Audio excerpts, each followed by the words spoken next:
जय माता दी। माता रानी की कृपा सदा आप और आपके परिवारजनों पर बनी रहे। आज सुनिए देवी भागवत पुराण की आगे की कथा, जिसमें महिषासुर देवी को मंदोदरी की कथा सुना रहा है। आगे कहता हुआ महिषासुर कहता है कि मंदोदरी की एक छोटी बहन थी। उस सुंदरी कन्या का नाम इंदुमती था। जब वह सौभाग्यवती कन्या विवाह के लायक हो गई, तब राजा चंद्रसेन ने उसके लिए स्वयंवर रचा। उस सभा मंडल में देशांतर के राजा उपस्थित हुए। इंदुमती ने किसी एक शक्ति संपन्न राजा के गले में हार डाल दिया। वह राजा बड़ा ही सुंदर, कुलीन और सुशील तथा सभी गुण लक्षणों से युक्त था। उसी समय मंदोदरी पर काम के बाण असर कर गए। वह आतुर हो उठी। इतने में किसी एक शत्रु नरेश पर उसकी दृष्टि पड़ गई। वह बड़ा दुष्ट था, किंतु उसके सभी अंगों में चतुर भरी हुई थी। दैववश राजकुमारी के मन में वही जज गया। जब सुंदरी मंदोदरी ने अपने पिता से कहलाया कि पिताजी, आप मेरा भी विवाह कर दीजिए। आज इस स्वयंवर के अवसर पर मध्य देश के राजा को देखकर मुझे ऐसी इच्छा उत्पन्न हो गई है। पुत्री की इस बात को सुनकर राजा चंद्रसेन मन ही मन हंसे और फिर उस काम की व्यवस्था में लग गए। मध्य देश के राजा चारुदेश को घर पर बुलाया और वैवाहिक विधि संपन्न करने अपनी कन्या मंदोदरी को उसे सौंप दी। उपहार में बहुत सारा सामान दिया गया। चारुदेश के भी उस सुंदरी कन्या को पाकर अत्यंत हर्षित होकर अपने घर चला गया। रानी सहित राजा चंद्रसेन के मन की जलन भी शांत हो गई। चार देश राजाओं में सुप्रसिद्ध राजा था। कामिनी मंदोदरी के साथ बहुत दिनों तक उसने आनंद किया, लेकिन वह दुश्चिंतता जब इस राजा को मैंने देखा था, तब इसके स्वभाव में मैं अनजान थी। मैंने मोह के कारण यह बड़ा अनर्थ कर डाला। इस धूर्त राजा ने तो मुझे ठग लिया। अब मैं क्या करूं?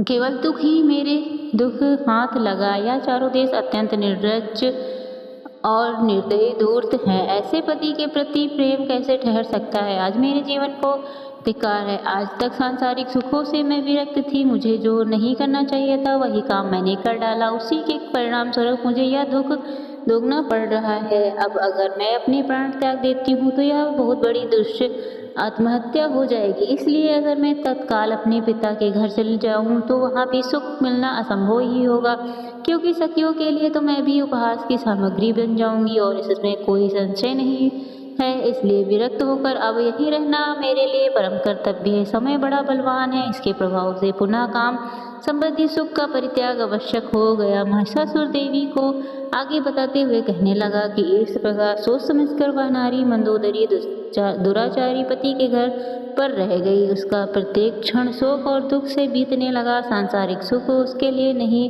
के बराबर हो गया। इसलिए कल्याणी, तुम भी इस समय मुझ राजा का अनादर करके फिर कामातुर होकर किसी मूर्ख निंद पुरुष की सेवा में रहना चाहोगी तो तुम मेरी सच्ची बात मान लो।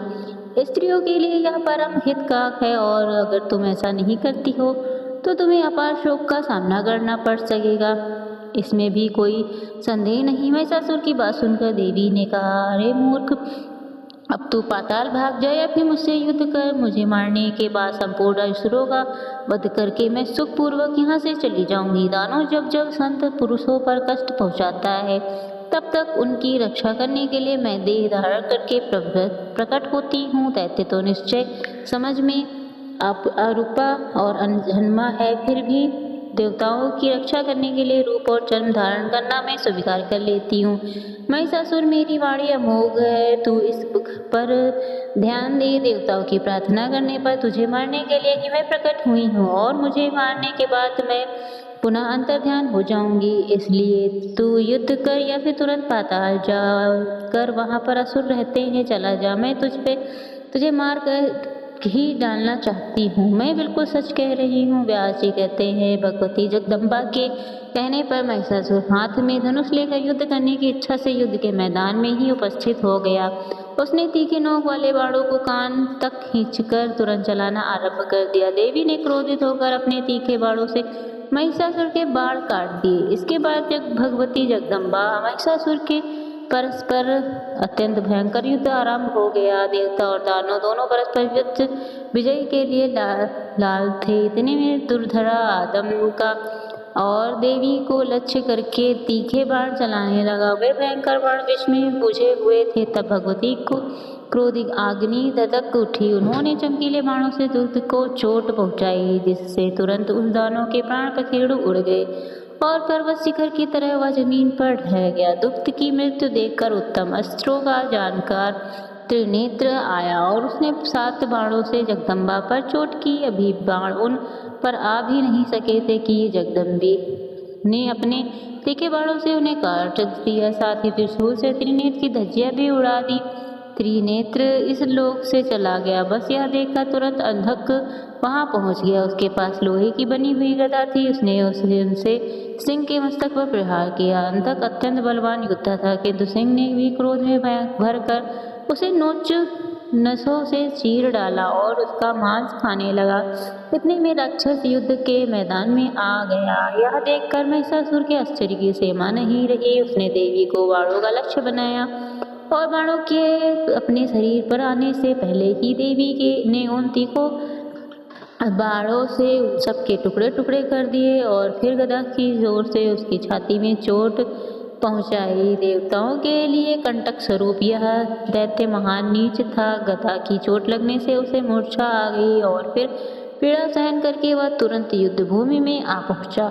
उसने अपनी गदा सिंह के मस्तक पर चला दी। जब तो सिंह को बड़ा क्रोध आ गया, इसलिए अपने नखों से उस महान दानव को फाड़ डालने में वह तत्पर हो गया।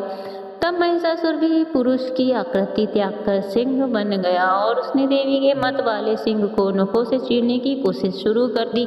महिषासुर सिंह बन गया। यह देखकर देवी क्रोध से तमतमा उठी। अनेकों तीखे तीर देवी के पास थे, जो ऐसे अंशदिक थे मानो क्रूर विषधर सर्प हो या महिषासुर पर उन बाणों की वर्षा करने लगी। तब महिषासुर सिंह का वेश त्याग कर हाथी बन गया या फिर मनुष्य बनकर उसने हाथ में पर्वत का शिखर उठा लिया और उसे भगवती चंडिका पर फेंकने लगा। जगदम्बा ने अपने चमकीले बाणों से आते ही पर्वत शिखर को तिल तिल काट दिया और वे ठठा कर हंसने लगी। तब सिंह जोर से उछला और पुनः गज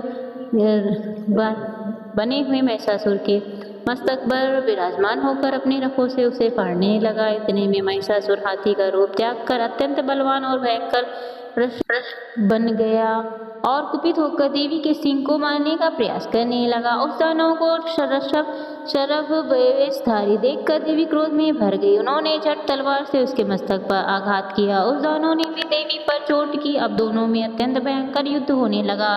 फिर उनसे भैंसे की आकृति धारण कर ली और सिंहों से देवी को मारने लगा। उसने वह रूप बड़ा भयंकर और विकराल था। अब तो उसके पूंछ घुमाने और सिंह चाटने से देवी को चोट लगने लगी। तभी देवी ने जोर से गरज कर वह कि मूर्ख, व्यर्थ अभिमान मत कर, युद्ध के मैदान में ठहर जा। मैं तुझे मारकर श्रेष्ठ देवताओं को निर्भय बनाऊंगी। व्यास जी ने कहा। इस प्रकार कहकर भगवती चंडिका उसी क्षण त्रिशूल उठाकर महिषासुर पर झपटी। उनके इस प्रयास से देवताओं में बड़ा हर्ष छा गया। वे प्रसन्नता से भरकर देवी की स्तुति करने लगे। उन्होंने आकाश से पुष्प बरसाना आरंभ कर दिया। उनके मुख से बार बार विजय की घोषणा निकलने लगी। तत्साथ ही दुदुम्बी बज उठी। समय ऋषि, गंधर्व, पिशाच, नाग, रचारण और किन्नरगण आकाश में ठहर कर यह सारा युद्ध का दृश्य देख रहे थे। उनके मन में बड़ा आश्चर्य हो रहा था और आनंद भी हो रहा था। महिषासुर कपट विद्या का बड़ा अच्छा जानकार था। वह अनेक मायामच्छ में के मैदान में भगवती जगदम्बा पर चोट कर रहा था। तब चंडिका ने उस दुरात्मा की छाती पर बलपूर्वक तीखे त्रिशूल से आघात कर दिया। उस समय देवी की आंखें क्रोध से लाल होती। चोट लगने पर महिषासुर भूमि पर गिर पड़ा। एक मूर्छित तक उसे होश ही नहीं रहा, परंतु फिर भी वह बड़ी तेजी से उठा और पैरों से बड़ी तेजी से देवी पर प्रहार करने लगा। पैरों से मारने के बाद ठाकर मारकर हंसता भी था। उसे के मुख से भयंकर गर्जना निकल रही थी, जिसे सुनकर देवताओं के हृदय में आतंक छा जाता। इसके बाद भगवती जगदम्बा ने हजारों वाला श्रेष्ठ चक्र हाथ में उठा लिया। महिषासुर सामने खड़ा हुआ था। देवी बड़े ऊंचे स्वर से गरज कर उससे कहने लगी, अरे मंदा, इस चक्र को देख, तेरे मस्तक को यह धड़ से अलग कर देगा। अभी तुझे ठहरना है, फिर हम लोग जाने की तैयारी ही कर। ऐसा कहकर भगवती चंडिका ने उस युद्ध स्थली में भयंकर चक्र चला दिया। उस चक्र के लगते ही महिषासुर का धड़ मस्तक धड़ से अलग हो गया। उस समय उसके विशाल कंठ की नली से इस प्रकार गर्म खून की धारा बहने लगी, मानो गौर आदि धातुओं से युक्त लाल पानी का एक झरना बड़ी तेजी से पर्वत से गिर रहा हो। मस्तक कट जाने पर महिषासुर का दर चक्कर काटकर धरती पर गिर पड़ा। देवताओं के मुख से सुख बरसाने वाली विजय घोषणा शुरू हो गई। भगवती के वाहन सिंह में भी आती प्रतिम बल था। युद्ध भूमि से भागने व्यस्त जितने भी दानव थे, उन्हें वह इस प्रकार खाने लगा मानो उसे बड़ी जोर की भूख सता रही हो। राजन, क्रूर महिषासुर के मर जाने पर बचे हुए संपूर्ण दानव भय से त्रस्त हो उठे। उन सबने पाताल लोक की राह पकड़ ली। उस दानव के चल बसने पर भूमिमंडल में जितने भी देवता, मुनि, मानव या अन्य साधु पुरुष थे, उन सबके मन में अपार हर्ष हुआ। फिर भगवती चंडिका भी युद्ध भूमि में प्रस्थान करके एक पवित्र स्थान में जा विराजे। सुर गण को सुखी करना भगवती का स्वभाव ही है, इसलिए उन देवी की आराधना करने के लिए वे तुरंत वहां पर आ पहुंचे। व्यास जी कहते हैं, महिषासुर का वध देखकर इंद्र प्रभृति सभी देवताओं के मन में अपार हर्ष हुआ और वे भगवती जगदम्बा की स्तुति करने लगे। सभी देवगण हाथ जोड़कर स्तुति करते हुए कहने लगे, देवी आपकी शक्ति के प्रभाव से ब्रह्मा इस जगत की सृष्टि करने, विष्णु पारण करने तथा संहार के अवसर पर रुद्र नाश करने में सफल होते हैं। उनके पास आपकी शक्ति का भाव हो तो किसी भी प्रकार समर्थ नहीं हो सकते, इसलिए जगत की सृष्टि, स्थिति और नाश का कार्य आपके ही ऊपर निर्भर है। कीर्ति, मति, स्मृति, गति, वसुधा, कमला, अजपा, पृष्टि, कला, विजया, गिरिजा, छया, क्षमा, कांति और मेधा, यह सब नाम आपके ही है। यह बात तो त्रिलोकी में विख्यात है, सभी जगत को आश्रय देने वाली है। जगदम्बे, आपकी इस शक्तियों से पृथक रहकर कौन ऐसा है जिसमें कार्य करने की क्षमता आ जाए, जो कुछ भी कर सके। भगवती, निश्चित है कि धारणा शक्ति भी आप ही हो, अन्यथा जो कच्छप और शेषनाग हैं, उनमें पृथ्वी को धारण करने की क्षमता कैसे आ सकती है। माते, पृथ्वी भी आपसे कोई अतिरिक्त वस्तु नहीं है, क्योंकि अगर ऐसा न माने तो प्रचुर भाग से संपन्न यह जगत निराधार आकाश में भला किस प्रकार ठहर सकता है। जगत चराचर प्राणियों को भोग प्रदान भी आपका ही कार्य है। 7 प्रकृतियाँ, अन्य 16 विकार आपके ही अंश हैं, जिसमें युक्त होने के कारण जीव जगत सदा बना रहता। देवी, आपके सदा करुणा रस से ओतप्रोत रहती हो। जिन मन बुद्धियों प्राणियों के मन में आपकी आराधना का भाव जागृत नहीं होता, उन भूले व्यक्तियों को संसार रूपी जागर में सदा गिरते रहना ही अभीष्ट है। हे चंडिके, आपके चरण कमल से उत्पन्न हुई धूल के प्रसाद से ही सृष्टि के आरंभ में ब्रह्मा अखिल भूमि मंडल की रचना करते हुए तथा श्री विष्णु और रुद्र को पालन और संहार क्रिया में सफलता प्राप्त होती है। जो मनुष्य आपको नहीं भजता, शक्ति की आराधना नहीं करता, वह अवश्य ही मंदभागी है। देवती, दानों और देवताओं के लिए भी विभाग देवता आप ही हो। आपके उनके मुख पर आपका निवास न हो तो सर्वोत्कृष्ट देवता भी बोलने में असमर्थ हैं। मुख होने पर भी आपके रक्त रहकर मानो बोल नहीं सकते। भगवती, अद्भुत बात हो यह कि शत्रु भी आपके लिए दया के पात्र बने रहते हैं, इसलिए युद्ध में मैदान में आपके तीखे बाणों से मरकर वे स्वर्ग के अधिकारी बन जाते हैं।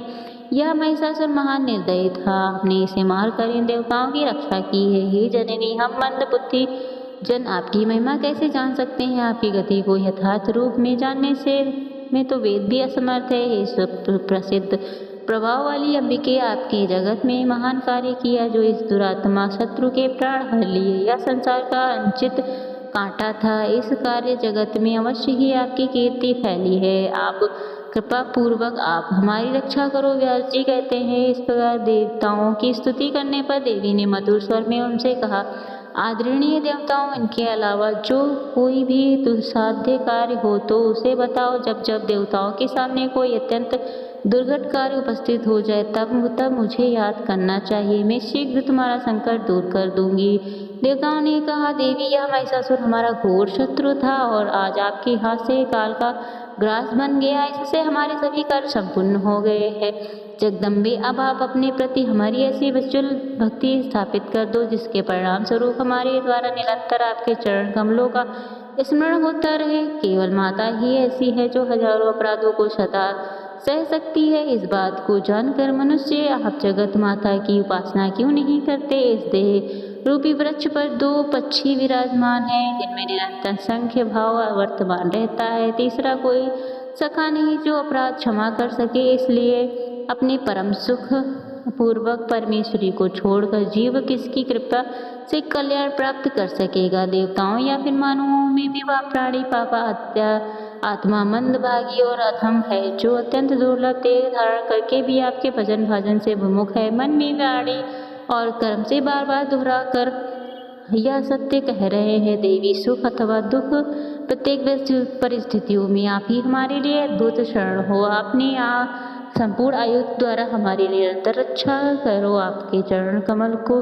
की रज को छोड़कर हमारे लिए और कोई भी शरण नहीं, श्री व्यास जी कहते हैं। इस प्रकार देवताओं की स्तुति करने पर भगवती वहीं अंतर ध्यान हो गई और फिर वहां से प्रस्थान हो गई। यह देखकर देवता असीम आश्चर्य में पड़ गए। जय माता दी। आज के अध्याय में बस इतना ही। इसके आगे का वृत्तांत जानने के लिए कृपया आप अगले अध्याय को जरूर सुनिएगा। धन्यवाद।